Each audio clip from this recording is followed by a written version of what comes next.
If you're watching the Be Digital podcast, this episode on a website or on the Discord platform, you can also download the entire podcast. Search for Digital Hub via Apple and Spotify podcasts on your smartphone. Thanks very much. Hey guys, yes, it's Ian Benjamin back, Digital Hub 2022, special one today on Northeast guest, first guest I've had on the podcast from the Northeast with Imran Anwar. Digital guru, entrepreneur. It's an entrepreneur, but it's got digital business, and we're going to kind of dig into that and find out why and how and all the rest of it. And so, Imran, how are we doing? How are you today? I'm very good, mate. How are you? Yeah, not too bad at all. Not too bad at all. So, thanks for being a guest. I really, really appreciate it. And Digital Hub is all about inspiration, inspiring individuals, young and old, about what they can achieve. And to do that, we kind of tap into the journeys of individual guests such as yourself. And so hopefully this will add some value to individuals and to you as well from a personal development perspective. I hope you get some value out of it. So brilliant. Okay, so look, typically it's good to kind of find out initially a bit about you. We're going to shoot from the hip today massively. So yeah, give us a little 60 seconds rundown on yourself. Right, cool. British born, Pakistani, from Teesside, born and bred in Teesside. Entrepreneur in terms, I've got multiple businesses. One of them, the digital agency side, that's going at quite a pace. I'm going through those growth pains at the moment. Been established since November 2017. So yeah, we're about to hit the 5-year mark, the dreaded 5-year mark for any startup. So now going good, going strong. Superb. But also, you've got House of Vans as well, right? We'll kind of tap into that anyway, you know what I mean? So, but yeah, delighted you're on board, and Digital Hub, digital presence is what a lot of our guests are aligned to. We've got that digital kind of background. So brilliant. So actually, I was chatting to a friend of mine on Friday, and he's also from Middlesbrough, Stockton, that sort of end. It's like Brambles Farm. Oh, yeah, not a million miles away from where I'm at the moment. Yeah. He loves it. He's always banging on about it. It's about, I grew up there, but he's been down here for longer than he lived up in Middlesbrough. Do you know what I mean? But he's just always banging on about it. So Brambles Farm. So, but anyway, so growing up, Pakistani, that neck of the woods, wasn't many Asian families up there, right?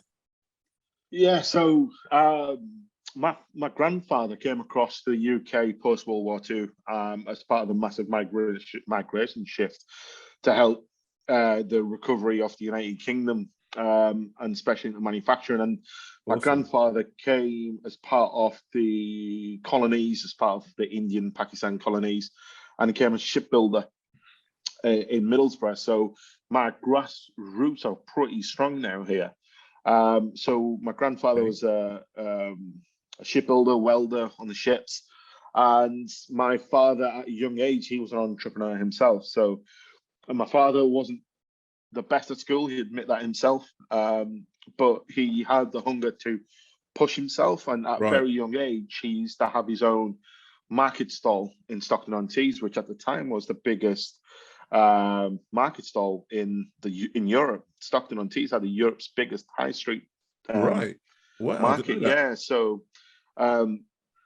he started that when he was about 14, 15, believe it or not. On his own, and travel. On his own, and well, with my uncle, who's my dad's younger brother. And they used to go to Manchester and so on and get clothes, the good old Flair stuff of the 80s, 70s and 80s, and used to sell them on the market stall, right? So he always had an entrepreneurial head when he was young. And then he went into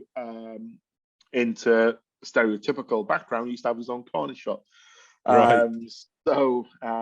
Played the full part, right? So had his own corner shop, and that's where my journey really of understanding the world of the business world starts. Like a work ethic as well, I suppose. Yeah. So the work ethic, the drive, the brothers and sisters as well. Brothers and sisters, are you kind of like? Do you have brothers and sisters? Yeah, I've got an older brother. Yeah, I've got an older brother, an older sister. My brother's the lucky one. He lives out in the UAE, in Dubai. Oh, does he? Nice. Yeah, so he gets nice weather climate 24/7. He's got none of these Storm Franklins and that to deal with. And my sister, she's a full-time mum. But we've learnt as kids that drive and motivation. You know, our parents used to get up at 6 o'clock and not shut the shop until 10 at night. Right. So we had very little contact with our parents. But as we got older, we ended up spending more time with them in the business. Right. So from a young age, you're in the shop, helping out behind the till occasionally, blah blah blah, and you know, mum and dad were kind of sharing that. Yeah, I didn't have the privileged role of going behind the till. My brother got that one because it's the easier role. I got the tougher role, which was to do the cash and carry runs with my dad, to go to Bookers and Battley's, etc., and hauling these massive trolleys full of stock, putting them into a van, offloading them, cleaning down the shelves. But you learn that discipline, right? You understand 100%. And even that's something I take into my workplace right now. Is I always go mad with the guys if there's cups left and things aren't right, and like the desks are untidy. I'm like, no, like we've got clean desk policy for a reason. Why is that cup there? Get it into the dishwasher. And yeah, over time, you learn that ethic and you learn that drive and hunger. But more importantly, you learn that people skills that you don't appreciate none of this at a young age, by the way. I used to hate it. I used to absolutely hate it. Similar to my upbringing. You know, I think there's a lot of similarities, like West Indian upbringing, the Asian upbringing. I think from a commercial standpoint, Asian's family led the way. It showed everyone in the UK how to run small businesses. And but yeah, I think a lot of traditional values are there. I mean, being an ethnic family with Asian, Black, or Chinese, or whatever the case may be, you know, you are up against it, especially back in the day. You know, there was families around, so you have those values instilled from a young age. I did anyway. I remember it, you know. So yeah, it's really, really interesting. So the family, are they still in business now in the Northeast? My dad, luckily, retired at the age of 45. And it was coming up to the point where we started seeing is when the rise of Asda and Tesco started really pushing their forth and started to really tap into the convenience sector, which is what, you know, the traditional corner shop always used to be. It used to be that convenience stuff. But when Asda started to expand near us, we started getting Sainsbury's took over like a huge shop. So, and my dad started realizing straight away, it's like, one, we can't compete with these prices. And secondly, that shift of how people were shopping had changed. So we talk about people shifting out from retail to digital, right, to e-commerce. But back going into the 90s, into the kind of the 21st century, so to speak, people were shifting from doing their shops at the local convenience or corner shop, but going more to supermarkets and doing a bulk shop. Yeah. And that actually had a massive, and it's to this day now, if you look at corner shop performances, it's taken a significant hit. And it's kind of been forgotten to one side. But loads of them are shut down. Loads of them shut down. And if you go back to the 60s, 70s, and 80s, that's where everyone kind of went for your bread and your milk, your newspapers and so on like that. But that has all shifted. So my dad kind of saw the writing on the wall early doors and decided to sell the business and just enjoy life a bit. Right, good for him. Fair play to him. Yeah, you know, well done. So what happened to you then? So I mean, so you said, you know, that your father wasn't overly academic. I mean, did you go to university? Did you go to college, or just straight out to work? In our household growing up, the only person that went to university was my sister. And there's three siblings, you, brother, and a sister. Yeah. Yes, my brother. Again, he went into part-time jobs and developed his own career into digital marketing himself. And he could be an interesting chat for you out in the UAE. Yeah, definitely. My sister worked in banking, and then when she got married, kids, motherhood takes over. Yeah. And for me, my journey kind of, I was supposed to go to university to study sports science as my main thing. Growing up, I wanted to join the Royal Air Force as a fighter pilot. So I still remember going to my first ever air show, Sunderland Air Show, with my family, and I was fixated by the red arrows and the fighter jets, etc. And I was okay, I want to do that. Like, when I grow, I want to be a fighter pilot. So at a young age, I joined the Air Cadets. Learned so many life skills through there. So if anybody's watching this and thinking, well, I need my child to, you know, either develop further life skills, discipline, you know, bit something out of the normal a bit, be a bit more adventurous. Air Cadets is a phenomenal way to start. All my closest friends at the moment, my inner circle, are all from Air Cadets as well, so we've all grown up together. Right. But I learned to fly before I could drive. Okay. I did the DOV Golds, you know, and you get to experience a lot of the world at a young age, and you get to, you know, How? So what? I mean, obviously you didn't fly there. I mean, so what age were you sat behind the wheel of a plane? 14, 15. Okay, one of like a little Cessna type things, like a little Yeah, so Bella. I started off with a powered glider at Okay. RAF Topcliffe, and then you make your way up to a Grob Tutor 2, which is a two-person plane. Yeah. Full wing propelled. What age were you when you flew one of those? When I got my wings, I was 15. Right. Okay. Wow. Dedication, man. That's good. Yeah. So for me, growing up, I was lining myself to join the Royal Air Force. However, I was very much into my rugby as well at a young age, and did really well playing for both Durham and Yorkshire County growing up, representing North of England.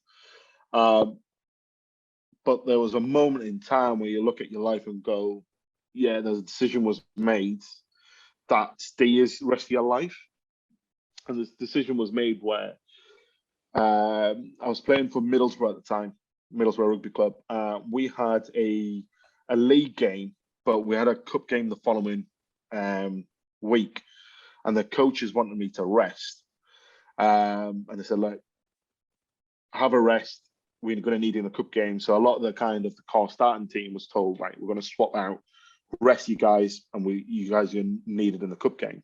But when you're young, you just want to play every game because you think you're invincible, right? Right. Yeah. Full of energy. And you want to be, full of energy. And I just loved competition. I still, you know, I enjoy healthy competition. Ended up playing 20 minutes. So the deal was I play first half, I come off for second half. Yep. 20 minutes in, I pick the ball up, back of the scrum, go to run. Started left. I got hit on the knee from one winger. The fullback crossed over at the bottom and totally just snapped my knee sideways. No. At the very same time, because the pain was unreal. But the more pain was the fact that I automatically failed my RAF medical with a knee. I ended up needing reconstruction to my ligaments, the calf muscle, nerve endings. So the recovery alone was 2 years to get through. Wow. Oh my gosh.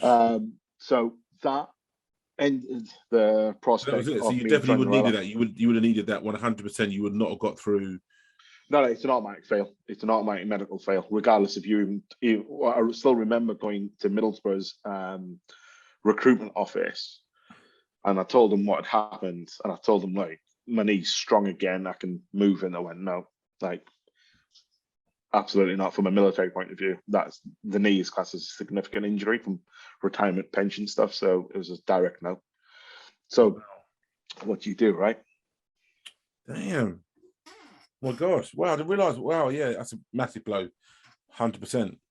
So you have to kind of hit the reset button and have a rethink about what you wanted to do.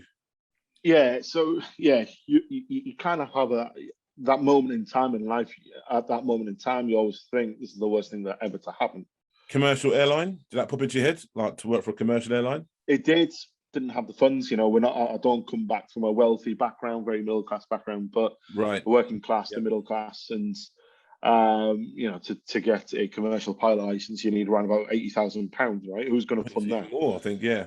Yeah. So who funds that, right? So yeah. So I decided just to, while I was at college, I was studying business and economics.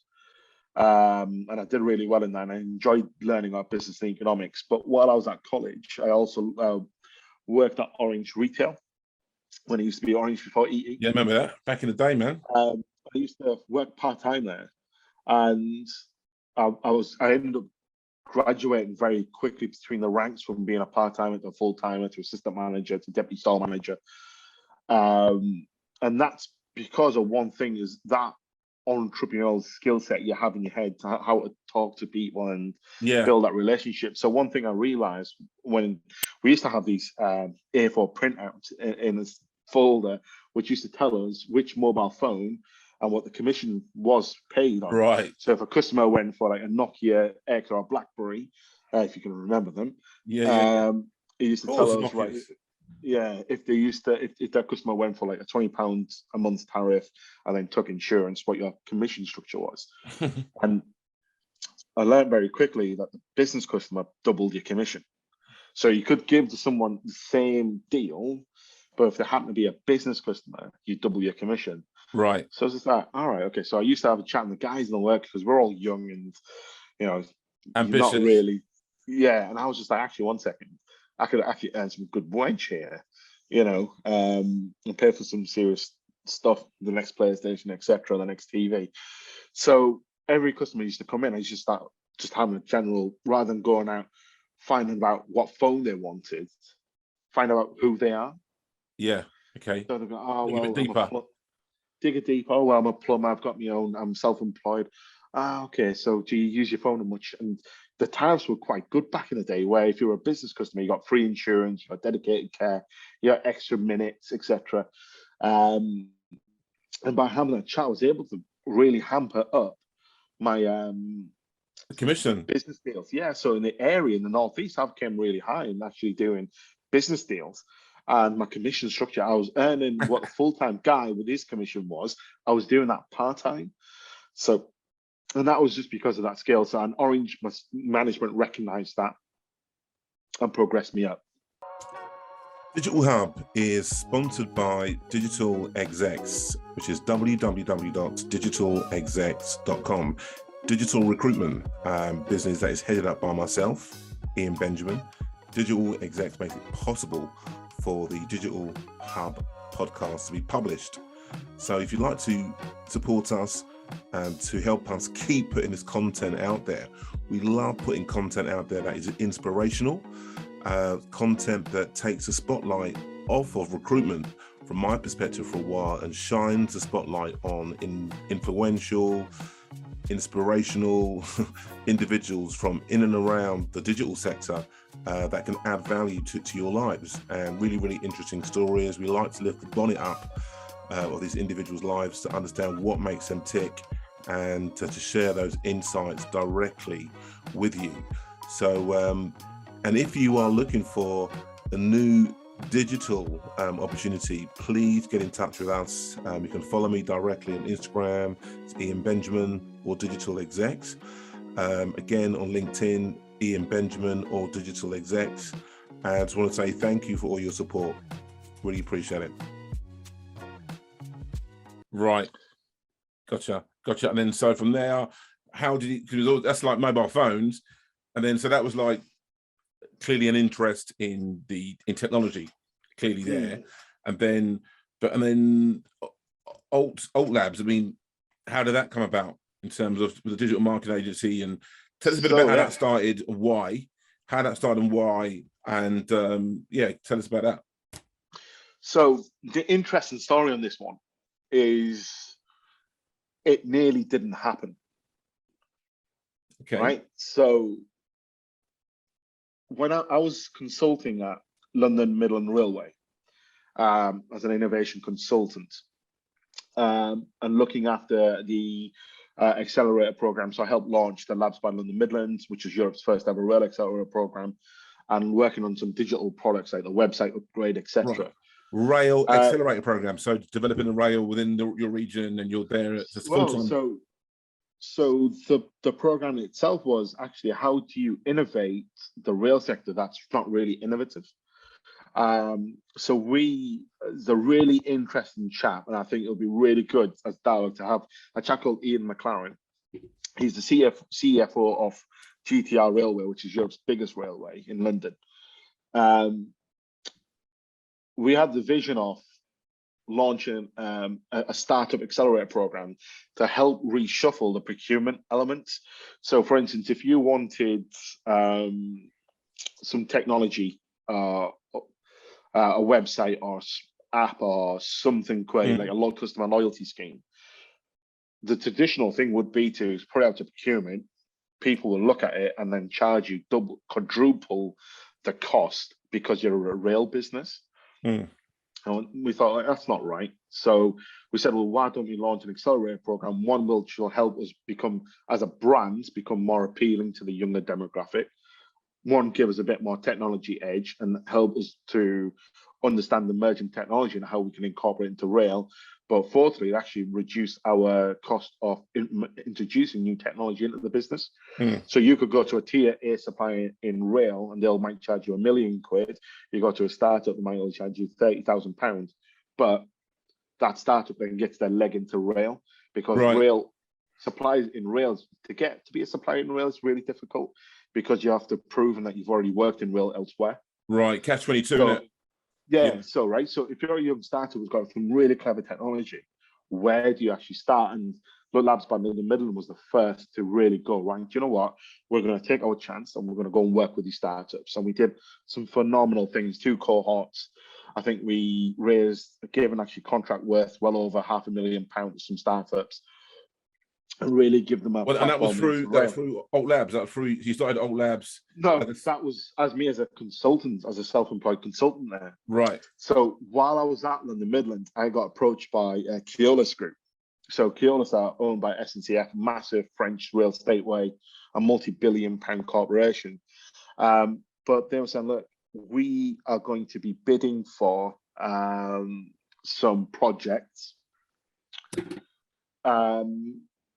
Could you help us write the innovation piece behind it? How do we, if we're going to go and tender for this 15-year deal elsewhere, how do you actually become innovative in part of that tender? So I've written out a full strategy document to how you can do innovation within rail as part of your tender process, etc. And then, all being successful, I got a phone call and said, look, great news, we've won that tender agreement. However, nice. How can you actually come and deliver it for us? Yeah. I was like, I'm a one-man band. It's me, but I would need a big company to do this. And like, that's fine. We'll give you the contract. So superb. When was this then? How long ago was that? 2017. Oh, okay. So that was the start of it. So the program. So sorry, the program itself the contract itself kicked off in 2018. But a bit prior to that, there was a bit of a gap overlay where I got approached by National Express to help them launch Nexus program. But I launched Alt Labs. So Alt Labs' first ever kind of big client was actually National Express. Right. Okay. Interesting. So to do with transport again. So transport again.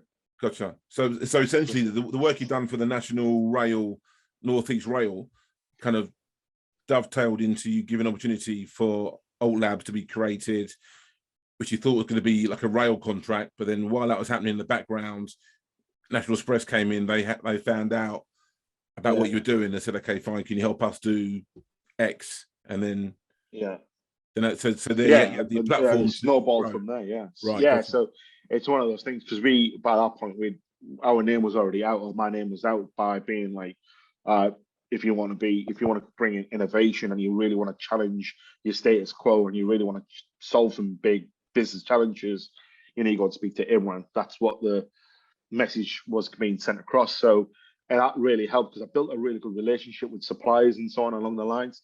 So for us, it's been really good in that way. So we've grown organically through. Superb, mate. Well done. It's absolutely amazing. So how big's the team now? 20 plus, team 12. 12. Okay. 12 with the ambition to double the workforce to 20 by the end of this year. Right. Gotcha. So we are currently, we're currently recruiting for a couple of staff. But it's a bit hard to recruit up in the Northeast, because all the talent seems to go down south, to London or to Manchester, right? Yeah, it's even hard down south. I mean, we're working on vacancies now for a client that's in Middlesex on the outskirts of London, and they're not offering a remote scenario at the minute, option, nothing hybrid. So it's difficult to get people to come out of London to go to Middlesex, and it's only like 40 minutes from Baker Street. So is it M25 syndrome, eh? 100%, yeah, it's really bad. Which is because the talent could be living in central London, and I don't want to get a train. They don't want to commute out. It's like, come on. So no, I totally feel your pain. But we'll have a chat about that offline another time, about the recruitment, see if I can help you. Yeah. But so with the with the development of those two contracts, the business is evolving. How did you kind of niche down into like UI UX? I mean, what you're doing? How did you kind of like? Yes. You know what I mean? So I think over time, so we deploy a couple of tools. We are heavy users of design sprint methodology and agile. Okay, yeah. And we run quite a lot of design thinking workshops for people to really understand what their core problem is. So before we pick up any project with any client, most digital product studios like ourselves will go, "Oh, here's a brief. Let's just get on with it. We'll build a client X amount." We actually have turned down some work because we've just not thought that what the client's requesting is what they actually need to solve a problem. So before we start any work, we'll run some problem solving workshops to identify, if there's a crack in the wall, what's the cause of that crack. There's no point putting a plaster over something that's going to reappear. Understand why has something broken in the first place, and like if we're going to create a digital solution, whether that's app, software, website, e-commerce, let's build it from a process where we know we're solving some real business pain points. Gotcha. And then build it from there. So how do you? I mean, Alt Lab been on the website, and it's really really good website by the way. So how are you packaging yourself up in terms of of digital innovation, but as what? I mean, because it's clearly an agency, it's also web development as well, from what I can gauge. So how would you? So it's a really good point that in, because we've had an identity crisis over, especially starting off in the business, because we've kind of got two different arms to us. One is the innovation, which is the accelerator, the incubator work that we do with big corporates. And then there's the digital product studio that focuses on developing web app and other tech. So the way we identify ourselves now is we are a innovative digital product studio that solves business problems. Digital product studio. Okay, fine, gotcha. Okay, so basically the sort of skills that you require are product developers, product owners, and UI UX designers. That type of thing. Yeah, so we are. It's an interesting point that when I was at National Express, they had a big shift on getting rid of the terminology of project managers and bringing in product owners. Right. So a big part of our role was to help introduce that way of thinking, that cultural way of thinking. More creative way of, Yeah, so even if you've got a coach, for instance, that coach is a product. It doesn't have to be digital. It's still a product that needs to be managed in a certain way and evolved over time, looking at what your customers are telling you, what the different persona information you're getting, and where the market shift is. You need product owners to manage that product moving forward. So they had a massive reshift on actually mindset, which has been really good for them, because they even during lockdown, this time got really good profits. And National Express have grown really well. And I think a lot of that's gone down to the internal culture change that they had by going, right, everything we do in the business is a product. So whether that's the booking engine, whether that's the TDMs, whether that's the coaches or the buses. So is that part of their? Sorry to interrupt, just so I can kind of paint a picture to me and to people that are listening and watching. So is that like part of their digital transformation journey, perhaps? Yeah, 100%. Okay. Yeah, and I think we always get asked about helping people to go through digital transformation, but people don't understand what it is themselves, right? They think it's about moving everything online. It's not. It has to be a significant way of rethinking how you run your business. Yeah, from the people, from the inside out. Do you know what I mean? Yeah, so, yeah, and it has to come from the top down rather than trying to fight the business from. A lot of the time people are like, "Oh, well, can you go and speak to this department and change things here?" It's like, no, because your C-suite ain't bottom. Yeah. So how can you ask the people at the bottom to do something when the top ain't doing it? Yeah. You have to do it reverse, and that's where we really work closely with. And I think we've shown some real successes with TFW Gov, the Welsh Gov, and the Transport for Wales Transport Department by, we have sessions or problem-solving workshops directly with their C-suite. And last meeting we had about 18 people there. And we had the government side, we had the transportation side. And we actually, rather than them just having a normal board meeting, we said, look, let's have this workshop full of Post-its. And the amount of interesting conversation that happened, and people are like, we get it. Like, what you guys are trying to do is that you're trying to solve these things. And it's like, yeah, we're trying to reprioritize what your business strategy needs to be. You know, it's no longer COVID. COVID's gone, right? Right. You've still got a business to run. So, and that's where we've really helped. And if we can find a way, we'll run those first, because sometimes there's not a need for us to go and develop anything. It might be you just need to reshift your so they can think what they need to do, so they can figure out what they want to do, so they can figure it out. Yeah, that's interesting. And we break things down into 4 categories, right? So we do what we class as an effort versus impact statement, and that's broken into 4 boxes, right? So if you imagine like a grid box, you got effort at the left-hand side, so low to high. Yeah. You got impact on the scale.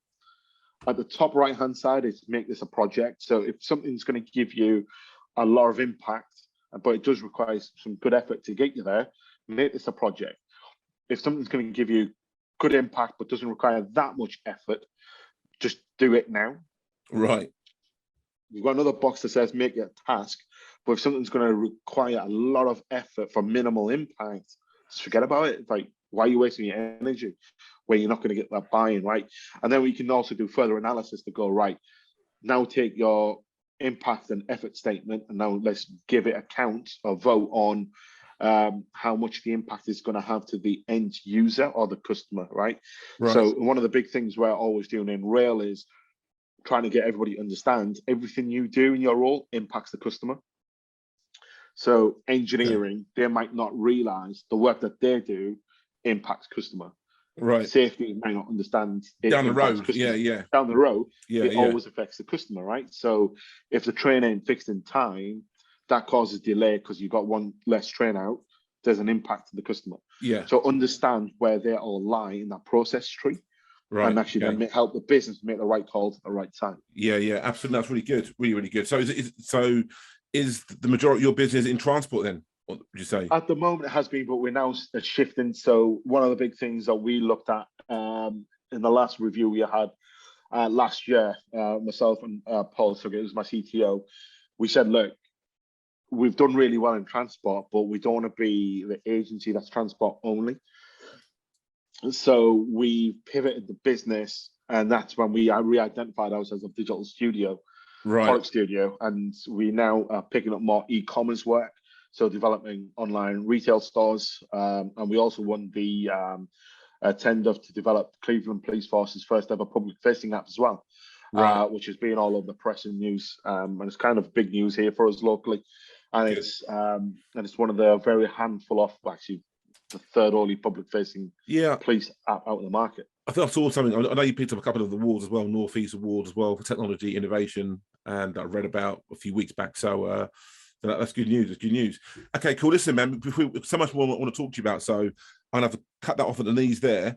But listen, if anyone listen to this, watching this, please check out Alternative Labs without doubt, to kind of find out more about what they do, what they've achieved, but also, I know you're a big car fan as well, and you've got House of Vans, House of Vans, House of Vans. So this is like, if anyone doesn't know, House of Vans. If you've got like a VW camper, or you'd like one, but you want to get it all blinged up, pimp my ride type of scenario, then Imran's a man to go and see. So just quickly, so how did that come about? So this conversation started in 2019, where we were at a really successful point with Alt Labs, and we had some, surplus cash in the business, and it was like, rather than it just being there, let's invest it into something else. And for me, it was like, what can we do that's not always tech? So we have something that's tech and non-tech. And we saw the market trend of camper van conversions increasing before COVID, 20% year on year. Great timing, though, because everyone, wasn't it? Timing was perfect. That's it, right? You go into business, you always look for those timing points, right? And absolutely spot on. We got it there. So I've always been into camping, obviously from a young kid through air cadets and with DAV and so on. So, and one thing I always realised is the camper vans on the market are really dull and boring. They're all pretty much the same. Yeah. So unless you're in the US, you've got the Winnebagos and all that, and you got a lot of decent stuff. But over here, 100%, they're not really easy on the eye, are they? Really? No. and nobody really does bespoke. Everybody does off the shelf, so people go for conversion. But what people are buying is they're going to a guy down the road, and he'll probably buy his kits offline or somewhere like that, and they'll fit it in. There's very limited customization allowed to be done. But what we did is said, no, if you're prepared to pay for something, we will happily make it completely bespoke to you, to your needs. And that's where we've developed the business from since, and we've grown strength on strength on that front. How many have you done now then? How many conversions have you done? In the space, so the business turns a year old next Monday, and we are currently on to our 26th. Right, okay, good, superb. So you've got like a small team, like 5-6 guys doing that? Team of three doing it. Okay. So yeah, wow. It's well processed. So we've invested into a CNC machine. Myself and my head of creative, Lee, we learned how to do all the design work on the CNC. Right. So we can now very quickly get customers' design spec and actually just have all the materials cut on a. Those machines are amazing. Those CNC, the spinning round, 3-axis, the 4-axis, and just incredible. So yes. is that near where you are with Alt Labs, or is that different location altogether? No, it's Alt Labs operates the top floor of the business, and we have the workshop downstairs. Right, what a result. Yeah, so it was one of those things where Alt Labs was growing to a point where we had to relocate anyway. So we took this massive industrial unit, about 12,000 square foot, and we built an extension upstairs, built a decent office that's very creative and suits a digital environment. And downstairs we've got the hardware, like the hammers and the nails. Amazing. So how do you kind of time management? So do you have like a certain amount of time in each business? How do you do that? Or is it like, do you get caught out? I do get caught out. I'm not going to lie. I do get caught out. Excellent. But I try my best to separate. Either it depends on the weeks of work where I've got. So I can say, right, I'm going to dedicate the AM of this week to this business and the PM of this week. But I always know that my clients on the Alt Lab side always need me in certain meetings. So I'll represent stuff. We've got a couple of people that they'll say, Imran, I'm going for sweat equity, or Imran, can you help us with this pitch with this investor? Can you get me investor ready a bit? Can you go through my tech stack and make sure it's going to stack up? So I do get called in to help with other people to pitch their business to someone else. Help them to, because you always get techies and they end up going into too much tech when they're talking to people. And I always say, break it down to layman's terms. Yeah, break it down. Let's get your ad lib statement sorted, and let's be understand you can sell your business to an 8-year-old. If you can't do that, you're not going to invest into nobody, because nobody's going to understand what you're doing. Yeah. So let's make sure you can actually sell your business to an 8-year-old, figure that out, and then we work your way up from there. Yeah, you got to be able to articulate it. Fantastic. Now, it's great. Honestly, I love the website for that as well. Been a bit of a car man, and the van is good because I'm such a big guy. I need my space, so you know what I mean. So I have to come up there and have a look. Definitely going to come up there and have a look, and I'll probably be my buddy from the pub, Gary, with me from Brambles Farm. So you can show me his manner. If I come up to Middlesbrough, that neck of the woods, and he's not with me, I think he'll kick off. Superb. So okay, so let's find out a bit more about you then. So rugby and football, blah blah blah. I mean, I think when we first spoke on the phone or on Zoom before, you were also into football, right? I'm sure you were. Unfortunately, I'm a Manchester United fan.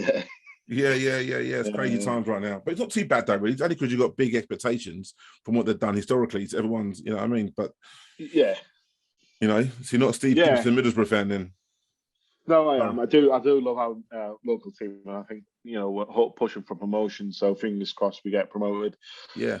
You beat Man United. You beat Man United the other day, didn't you? A few weeks ago, right? In the penalties, yeah. So who you were rooting for then? I was neutral on the day. Was you really on the day? Yeah, neutral. Yeah. Got to be.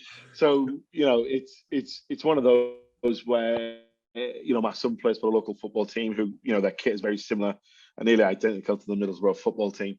So you always want your local area to do well. And I think that's one thing I've always pushed for Alt Labs. I've spent most of my adult life working down south in different countries, consulting elsewhere. But when the opportunity came, one thing I wanted to make sure was that I was helping my local area. So we do recruit locally, and we grow the team locally from here as well. So we do add value back and that's really important for me because you learn your lessons from your roots, your grandfathers and so on, and grandparents, and you just want to encourage more tech to come locally to us. Definitely, yeah. So while we're talking, you mentioned staff again.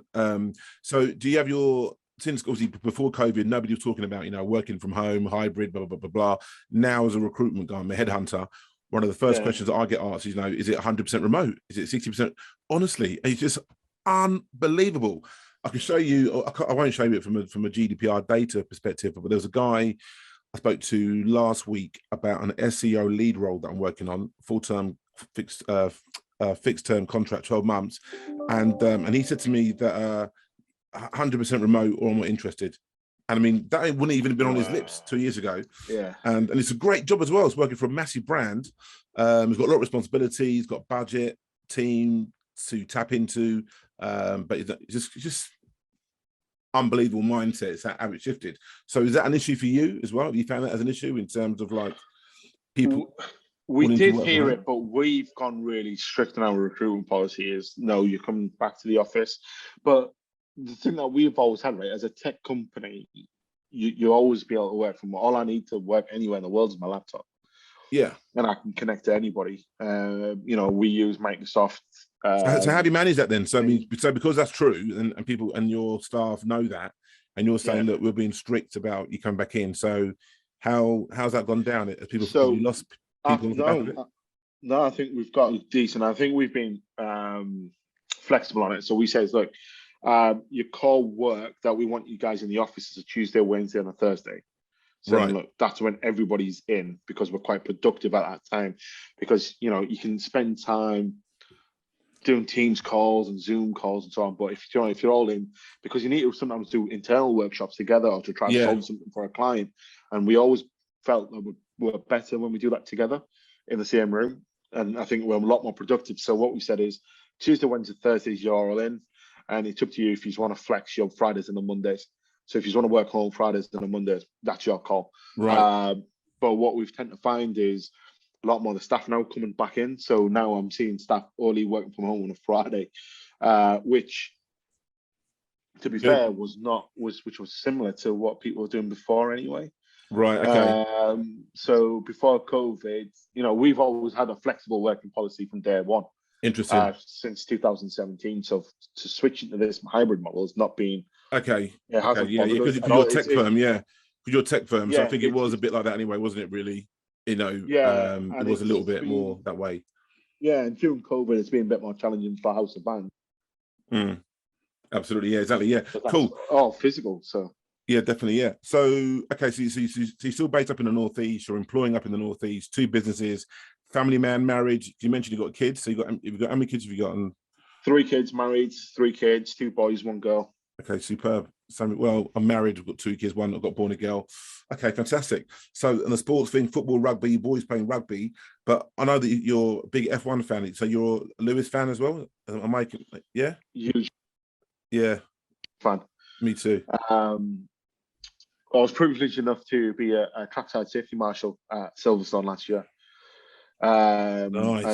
And Lewis handed out caps there with all the marshals as well. So a lovely a cap by Lewis Hamilton that I keep upstairs in the office as well. So that's pretty cool. Yeah, brilliant. Good play to you. Yeah. Yeah. It's going to be interesting this season. I mean, did you see the reveal last week? So the reveal, and I think it'll be interesting. They're going into Barcelona pre-season testing, and I think we'll start finding out what cars are doing. But a lot of cars will be sandbagged as well.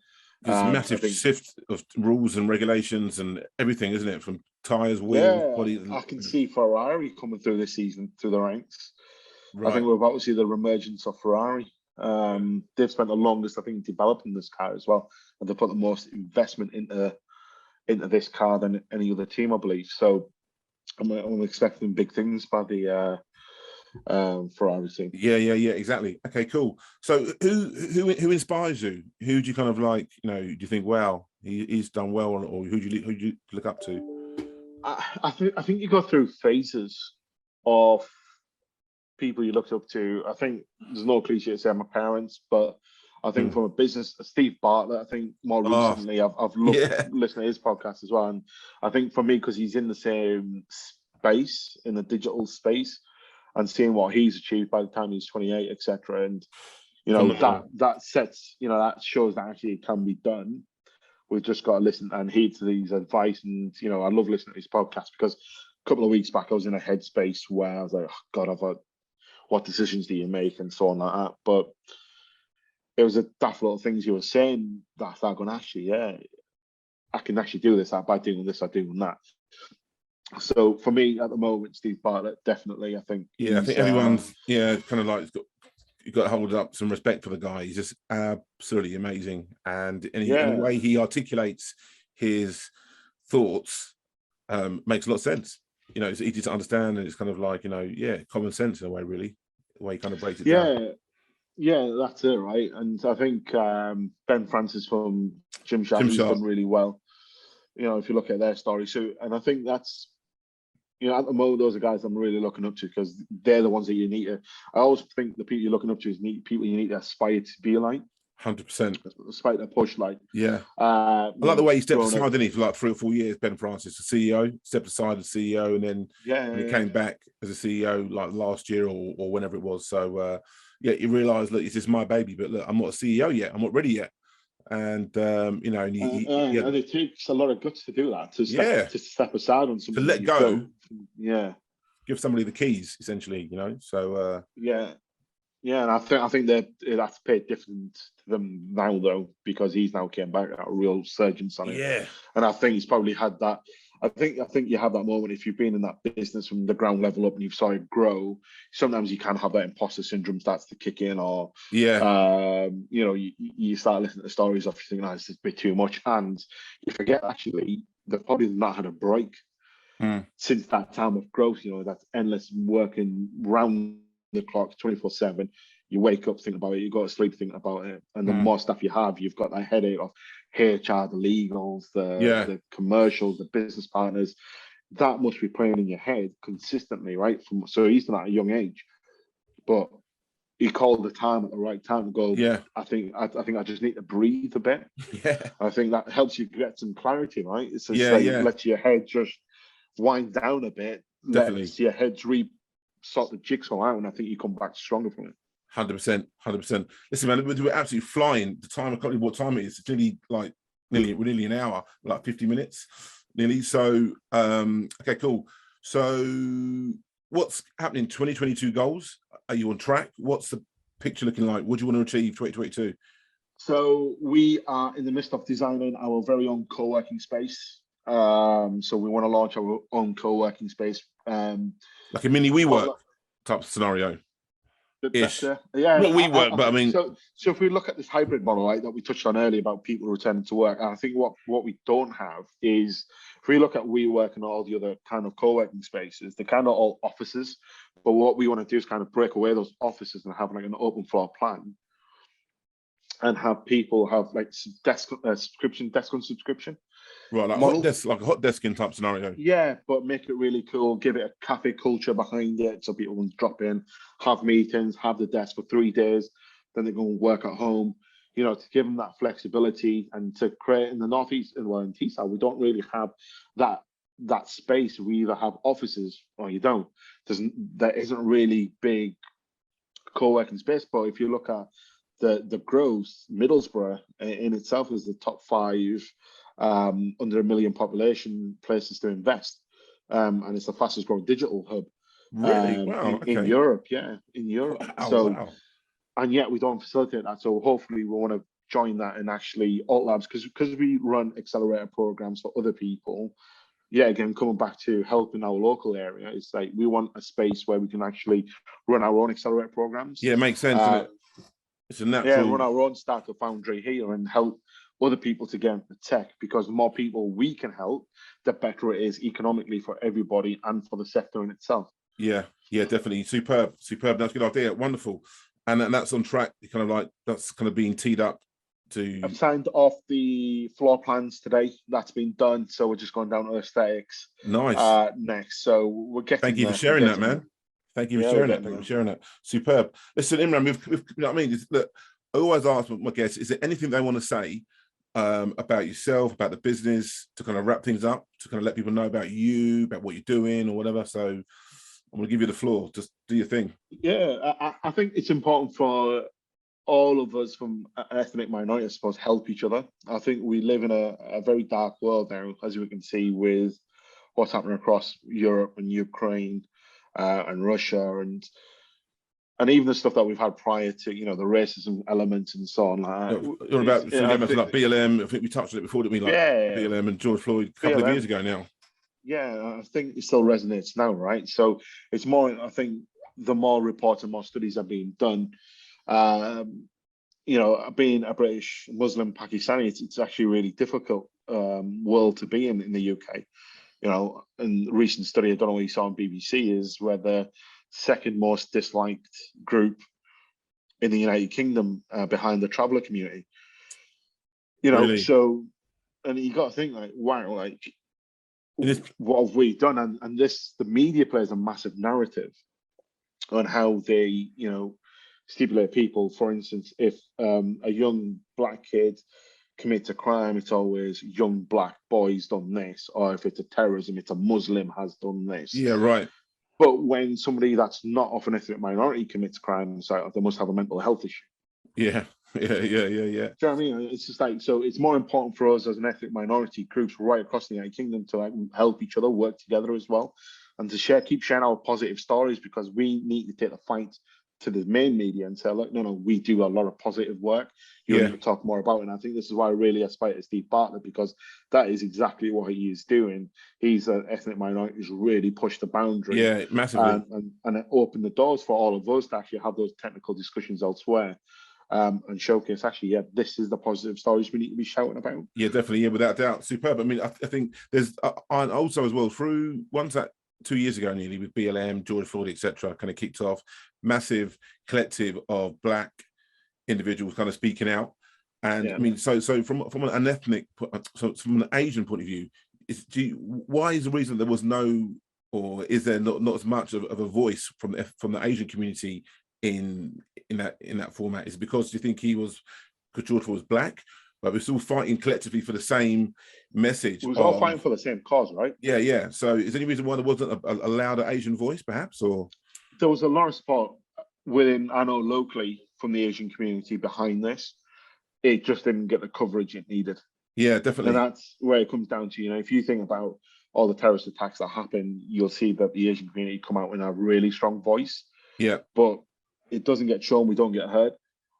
So people have that perception of we're not backing it. For me, what happened to George Floyd was extremely shocking, and it affects everybody from an ethnic minority colour living in the West. It's happened to him, but that same story is being replicated on a daily basis right across the West. Yeah. And I think it's more people need to share that story about them and actually have more of a collective. And I think sometimes if you look at the BLM movement, when it says Black Lives Matter, does that then naturally kick out the ethnic minorities, right? So because you've gone in with BLM, then sometimes I think the other ethnic Asian minorities might go, that don't mean us. Yeah, could do that, but I mean, but that's like saying like that Black Lives Matter, every lives matter, which obviously clearly it does. But then it could be taken in the same context as that, where that you're not including the Asian minority in that. So no, interesting point. Really interesting point. Yeah. Listen, man, it's been great. It's been great. Really, really good. Really enjoyed it. So I want to say on behalf of me, listeners and viewers, wonderful. Thank you very much. Been a great guest. Thank you for having me. Yeah, no problem at all. Next time we'll do it again. Yeah, definitely. Thank you for all the support. If you like the content you're hearing in our episodes of Digital Hub, hit subscribe below. Thank you very much.